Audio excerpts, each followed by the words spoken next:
ফুটবলের খবর জানাবো। হামজা চৌধুরীর জন্য জাতীয় দলের খেলোয়াড়দের সাথে মানিয়ে নেওয়া কঠিন হবে না বলে মনে করছেন জাতীয় দলের স্প্যানিশ কোচ হাভিয়ার ক্যাব্রেরা। সৌদি আরবের ক্যাম্প ভারতের বিপক্ষে ম্যাচের জন্য ফলপ্রসূ হবে বলেও মনে করেন তিনি। চলতি বছরটা আন্তর্জাতিক ফুটবলে চ্যালেঞ্জিং হতে যাচ্ছে লাল সবুজদের জন্য। গণমাধ্যমে দেয়া সাক্ষাৎকারে এসব কথা জানান তিনি।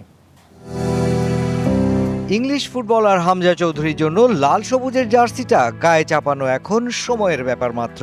25 মার্চ এশিয়ান কাপের বাছাই পর্বে বাংলাদেশের প্রথম প্রতিপক্ষ ভারত। সে ম্যাচেই অভিষেক হবার কথা হামজার।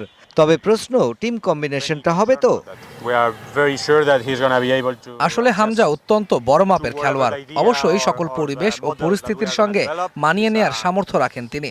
আমার মনে হয় জাতীয় দলেও কোনো সমস্যা হবে না, যদিও আমার সঙ্গে এখনো যোগাযোগ হয়নি তার। ভারতের বিপক্ষে ভেন্যু হতে পারে শিলংয়ে, যেখানে অনেকটা ঠান্ডা, কিন্তু জাতীয় দলের ক্যাম্পটা হবে মধ্যপ্রাচ্যে। তবে তাতে কোনো সমস্যা দেখছেন না কোচ হ্যাভিয়ার।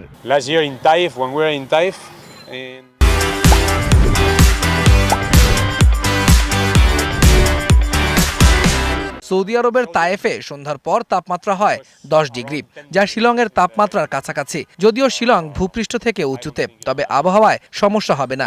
আমরা ভেন্যুতে 3 থেকে 4 দিন আগেই যাব। চলতি বছরটা আন্তর্জাতিক ফুটবলে চ্যালেঞ্জিং হতে যাচ্ছে লাল সবুজদের। এবছর রয়েছে বেশ কিছু গুরুত্বপূর্ণ খেলা, তাই দল গড়ায় এখন থেকেই সিরিয়াস কাবরেরা।